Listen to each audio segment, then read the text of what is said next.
I received an email a couple of weeks ago with one of the most tantalizing subject lines that I think I've ever seen show up in my inbox. The subject line was, "I made a treasure hunt you may be interested in," and it came from Mike Haverstock of Escape Warsaw.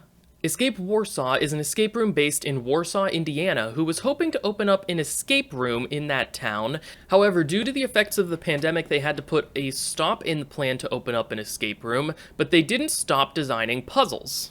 Instead, they've switched to hosting a number of puzzle events online, including the treasure hunts that Mike mentioned in the email. Warsaw Escape's treasure hunts were initially based in their hometown, however, they've pivoted to having treasure hunts that are accessible to anyone who's online. Mike went on to tell me that one of their most recent treasure hunts, the 12 Days of Treasure Hunting, is still available on their website, free of charge for anyone to check out. Now, the treasure has already been found for this particular hunt, but I thought it might be fun to film myself going through some of the clues and trying to solve the treasure hunt to see how I might have fared if I was playing in this treasure hunt live. For more information about the treasure hunts, puzzle packs, and game nights that Warsaw Escape sometimes has on their website, I'll leave a link down in the description below. Okay, so without further ado, let's open up this treasure hunt and see what we have in store. We need to help Santa find his key. Santa lost the key to his sleigh and needs it back before Christmas. He's offering a $1,000 reward to the first team that locates the key. Each day the elves will be releasing a clue. The first 10 clues will be puzzles. These puzzles will interact with the treasure map in some way to help you locate the key. The clues on the last 2 days will help give you insight into how to connect all of the dots. Okay, so our ultimate goal is to find the city or town in which Santa lost his key. At the beginning of the treasure hunt, it looks like teams were given a treasure map, and then there was one puzzle released every day after that point. Let's start by taking a quick look at this treasure map here. The 12 Days of Treasure Hunting. And then it looks like there's the spaces for our 10 answers. And then there's a hint at the bottom of the page. And some boxes after a music note. Maybe we're looking for a song? So I wonder if these answers are going to be sorted in some way, or if day one's answer just goes in day one's spot, day two goes in day two, and so on. Okay, let's open up the day one puzzle and start hunting for treasure. On the first day of hunting, each row, column, and 3x3 box must contain all symbols exactly once. Additionally, you cannot place a sun next to a Frosty, because Frosty will melt. Okay. So it's Sudoku, but we need to protect Frosty as we go. I noticed that there's this music note at the top with the number 59 in it, and so that's probably related to this music note at the bottom of the map. I'm almost wondering if I'm going to put these numbers in and it's going to give me coordinates in some way. It looks like some of these cells are shaded in, and every symbol has been given a letter. So I think once we solve the Sudoku, we can get a word by looking in those shaded cells. It looks like we can put another Frosty here. So like in this bottom left-hand box, we know Frosty either goes in the top left-hand corner or the top right-hand corner just by normal Sudoku rules, but we don't want it to be near the sun, so Frosty has to go here. And that allows us to finish up with Frosty. Okay, let's see if we can place our suns now that we have the Frosties in the grid.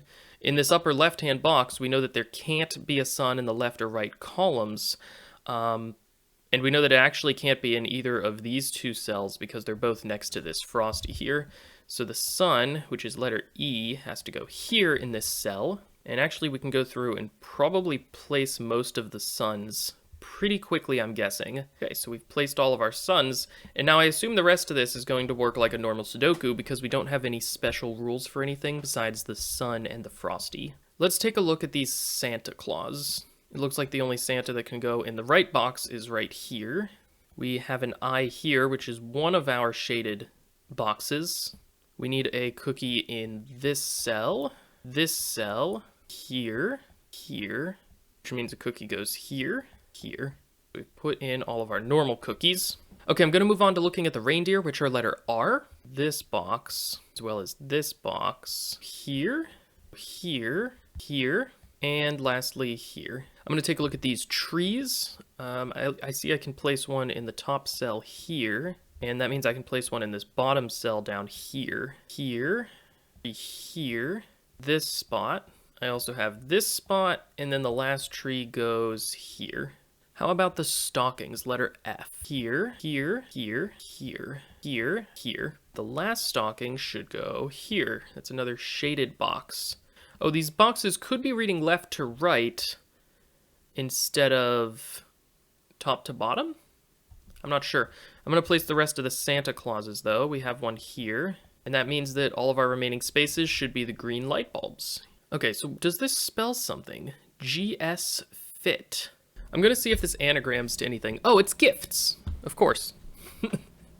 I've said in the past I'm horrible at anagrams. Okay, so it took us around 17 minutes to get through the first puzzle, including a bit of time to look at the map there. Okay, before jumping into the day 2 puzzle, I'm going to spend a little bit of time just trying to format the map into my sheet, just because I think it'll make solving the future puzzles easier. I will restart my time from now, just so that I include this in the end result solve time. Okay, I've formatted the upper left part of this sheet so that I can fill my answers into these boxes here, and they should automatically drop down the corresponding letters that match with these symbols into the hint down at the bottom. So I can put in the answer gifts, and I can see where those letters will fall into that final solution. It took me almost 6 minutes to do that, so I'm going to move on from there to puzzle number 2. It's that time of year again. Santa must pick the order that the reindeers line up for his sleigh. Every year he holds a race to figure out which reindeer are the fastest. The faster deer get to be in front as they deliver presents. Each reindeer has an elf trainer. The top 3 trainers get a bonus. Okay, so we have some facts, and I'm guessing this is going to be a logic puzzle of sorts to sort the reindeer with the trainers and then the order that they appear on the sleigh. And then it looks like we have some true-false questions, and I'm guessing maybe the true statements will spell out our answer. Okay, I've made a grid to help myself keep track of the reindeer, the trainers, and the position that each of these pairs came in the race. It doesn't look like Rudolph is being considered in here, so we just have 8 reindeer as well as the 8 trainers. Cupid did not get 3rd, and Leah does not train Prancer. Okay, so I'm going to color cells red when I know that they are not correct, and I'll color them green when I find out which ones are. Comet didn't win, and Vixen did not get last place. Okay, so we can go here as well as here become red. Tara's reindeer placed exactly 2 places behind Arwen's reindeer. Okay, so that tells us that Tara did not get 1st or 2nd because she had to be 2 places behind, and Arwen did not get either 7th or 8th because somebody had to come 2 spaces behind him. So just to remind myself that those 2 are linked together, I'm going to color Tara and Arwen the same color there. Nessa's reindeer came in just behind Dancer. So this tells us that Nessa did not train Dancer. It tells us that Dancer didn't get last place and Nessa didn't get 1st place. Freda's reindeer Dasher finished directly behind Nessa's reindeer. Okay, so we're starting to tie a bunch of things together here. We know that Freda's reindeer is Dasher, so I'm going to start by indicating that with the color green in this box. And I'm going to color all the other options for that trainer and that reindeer red. So the order is going to go Dancer, Nessa's reindeer, and then Dasher. Elva's reindeer finished sometime after Donner. Haleth's reindeer got 6th place. Okay, so we get to place another green square, and we get to place all of the other reds in that row and column. Laya's reindeer finished right behind Kalen's reindeer. So we know Laya's not 1st, Kalen's not last. Cupid finished the race sometime before Prancer. Tara's reindeer was slower than Blitzen.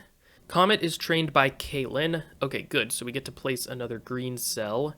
Elva's reindeer finished sometime before Nessa's reindeer. One thing that I like to do right after going through the clues in these puzzles is to double check to see if I can fill in any more red spaces based on the links that I already have. So for example, I know Frida and Dasher are together, so I know whatever is going here in Dasher's row for the placements should match whatever's going here in Frida's row. And we see that Frida couldn't have come in 6th, so we need to put a red here to remind us that Dasher can't go into 6th. Okay, I'm going to start putting some of these orderings down here just so that I can kind of keep track of them.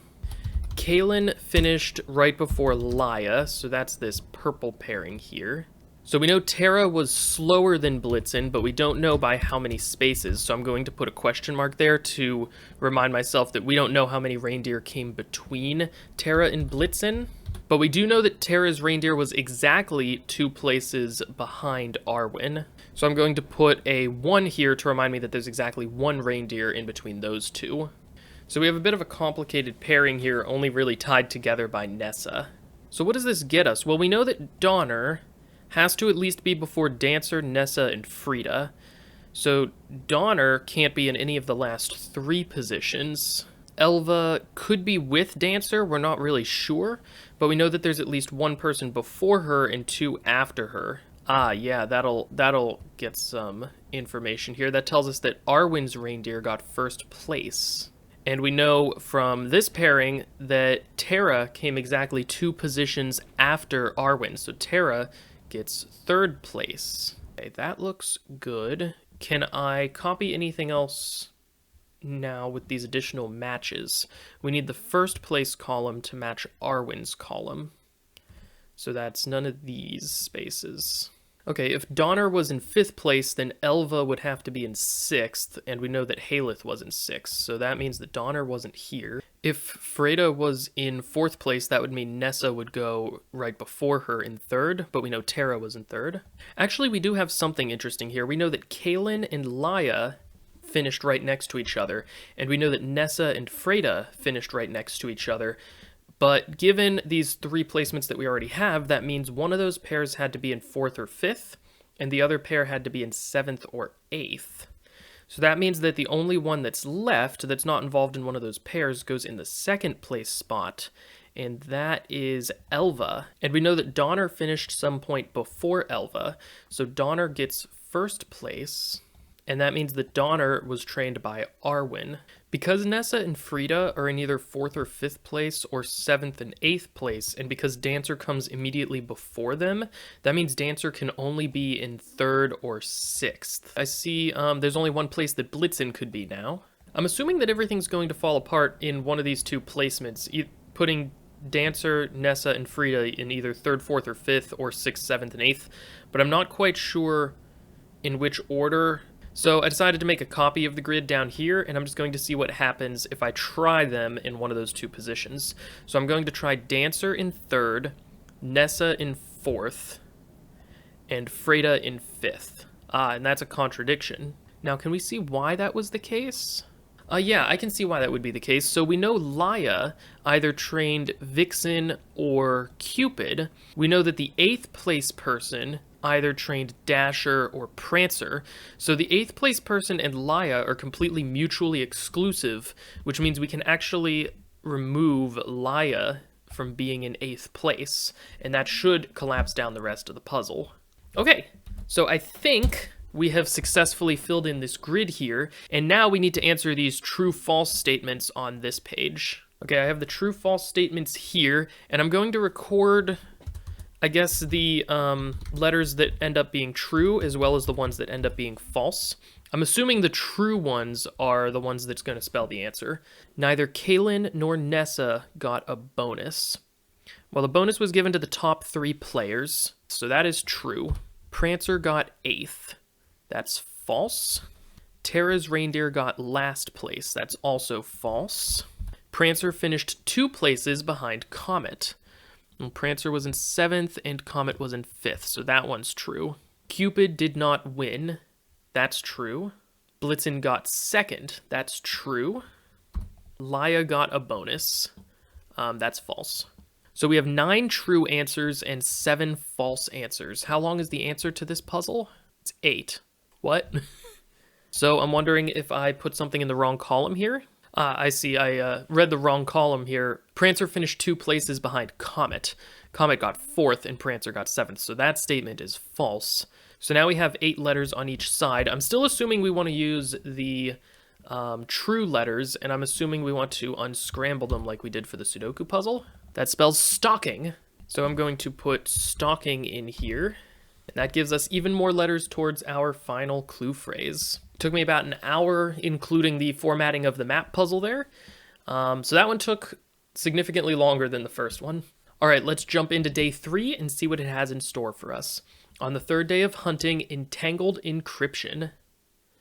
Oh, what a mess. Without fail, the first step of hanging Christmas lights is always to untangle them. And after untangling them, there are always some burnt out or missing.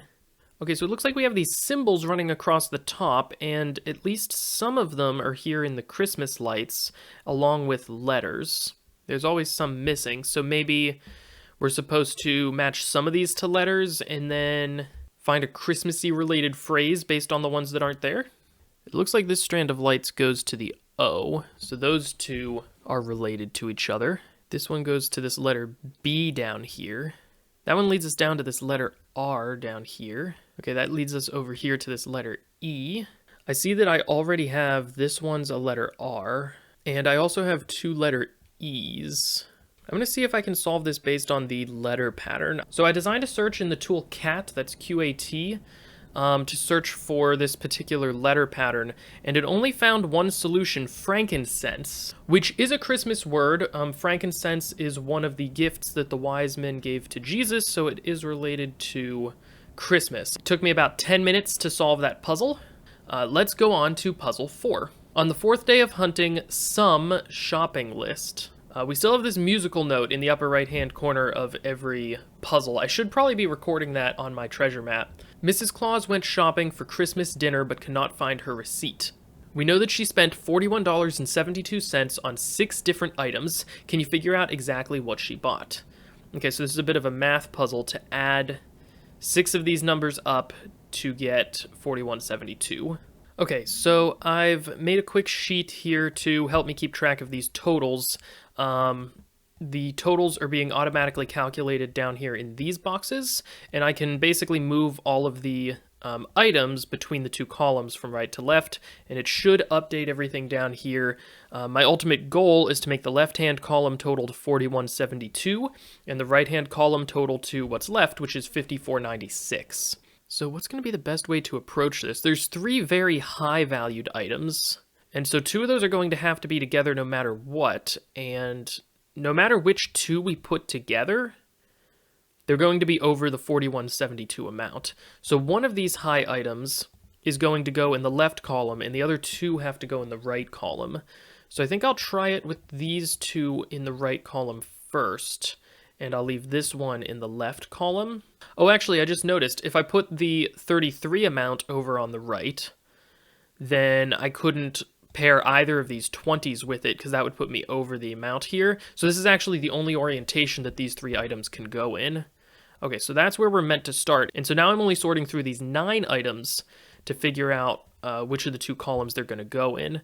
Can I do something similar by taking out some of the higher priced items of what remains? So if I put 342 over here, then I only have 248 left. Can I put either of the 240s over here? I don't think so. That's going to make it impossible for me to hit my goal. So if the $3 one does indeed go in the right, then both of these 240s are going to have to go over on the left.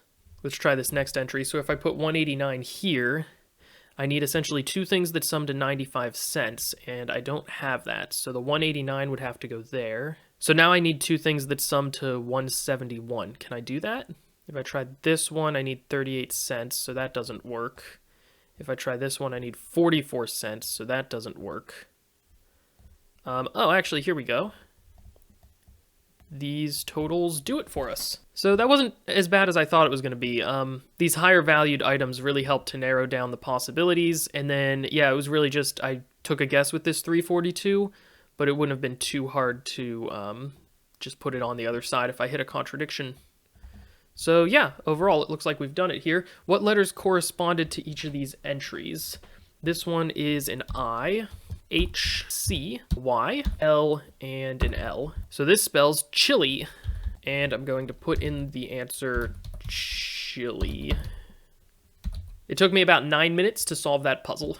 I'm going to start my timer for the next puzzle, but right before I actually jump into that, I'm going to just give myself space at the bottom of the map sheet in order to record these music note entries. For the puzzles that I have so far, I have 59, 9, 42, and 47. Okay, let's jump into puzzle 5 and see what we have waiting for us. On the 5th day of hunting, a delivery diagram. We have music note 147. Help Santa plan a delivery route. He must visit every house with a chimney exactly once. He must not visit any house without a chimney. He can only move up, down, left, or right. No diagonal moves are allowed. He should finish at the North Pole. I'm going to start by eliminating these houses that don't have a chimney, because they're essentially like dead ends in the maze. Okay, I filled in all of the houses that didn't have a chimney. And now I'm going to work on drawing the path that Santa takes between all of the other houses. There should probably be a unique path through here, I'd imagine. At least I'm guessing that's how the puzzle's set up. So I'm going to just kind of start in the corners and slowly work my way through until I get Santa to every house. So far I've just been tracing the path from house to house, and every time that I kind of continue the path, I create a corner somewhere else. Whenever there's a corner, it's easy to determine where Santa's going to have to go, because here, for example, he can't have come from the house above or to the right, because the path already goes through them. So this particular house, he can only come from the one to the left of it, and go to the one down below it.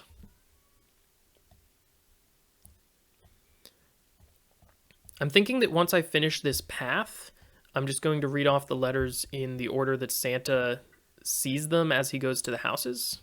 All right, it looks like we're just about to finish up the path here, and there we go. So let's read off these letters. What is every elf's favorite type of music? Oh, rap. But spelled with a W. That's funny. Okay, rap is the answer to this puzzle. It took me almost 9 minutes to solve that one. And that brings us to the 6th day of Christmas. Let's see what we have in store. On the 6th day of hunting, a mistletoe message. So we have music note 117. You've received a digital holiday greeting from the elves. That is too kind of them. Score 1 for the elves. Elves 1, us 0. So we have this message. It's in an interesting font. So it looks like there's some kind of code that's using the leaves and berries above each letter. And so we're going to need to figure out what these letters are down here.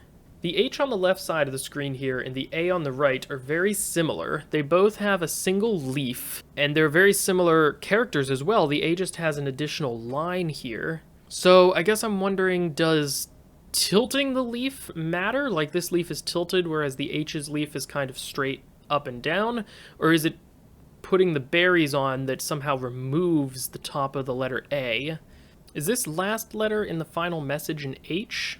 It's a leaf going up and down with 3 berries beneath it. Yeah, that looks like an H. It's interesting how similar S and Y are. The difference is that the top part of the letter has been switched to the right side of the letter. And they're very similar, except that Y is just missing a berry on this bottom leaf. How does making one change like that alter 2 lines in the final letter? I've also considered, because the letters seem to gain more leaves and berries as they go further in the alphabet, maybe the digital clock display isn't meant to be part of the code. Maybe the leaves and the berries in some way just give us a number that represents 1 to 26. C is 3. So is one leaf by itself 1, a leaf with a berry 2, and then adding the third leaf makes this 3? H is 8. So in this case, if a leaf represents 5, the 3 berries could be 1s. I comes immediately after H. All that's happened is we've added this other leaf down below.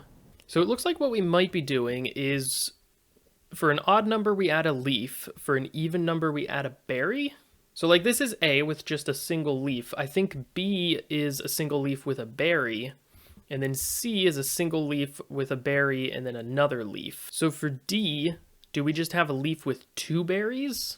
And then E is that leaf, 2 berries, and the extra leaf. There's never more than 5 berries on any particular leaf, so I'm thinking you can only get up to 4 berries on each leaf. I have noticed all of the odd letters have a leaf that's berryless. So so this is 3, it's a leaf with a berry and a leaf by itself. That's 2 and 1. So how do we get to 4? Would that be a leaf with 2 berries? Are the leaves like binary numbers? I think the leaves are binary numbers. Okay, I think I see how this works. So let's see how the Y works here. A leaf by itself is 1, a leaf with 1 berry is 2, and then 2 berries is 4, 3 berries is 8, and 4 berries is 16. So this first leaf is 16. This is another 8 because it's a leaf with 3 berries on it. So that's 24 plus the extra leaf is 25, which is Y. Okay, so the leaves are binary. So this is a B, which is letter O. So we have B-O, B-O-T, so that's an L. B-O-T-L.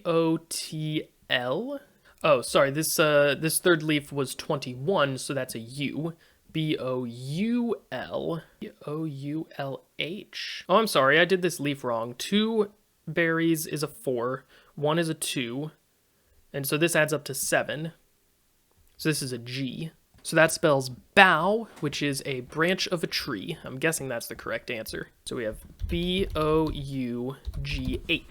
Took about 17 minutes to solve that puzzle. Okay, so with that, we solved the first 6 puzzles in the 12 days of treasure hunting. Even though I only have 4 answers left, I'm still not entirely sure what this message says at the bottom of our treasure map, and I have no idea what to do with these music notes. So I'm probably going to have to solve a few more of these feeder puzzles, as well as at least one, if not both of those connecting puzzles at the end, in order to figure out what to do with this treasure map. But I'm going to leave it there for this video. I'll be back next Friday to hopefully finish the 12 days of treasure hunting from Escape Warsaw. Once again, if these treasure hunts look like fun to you, I'll leave a link down in the description below to Escape Warsaw's website. Leave a comment down below letting me know if you want to find buried treasure, and I'll see you in the next video. Thank you so much for watching, and as always, happy treasure hunting!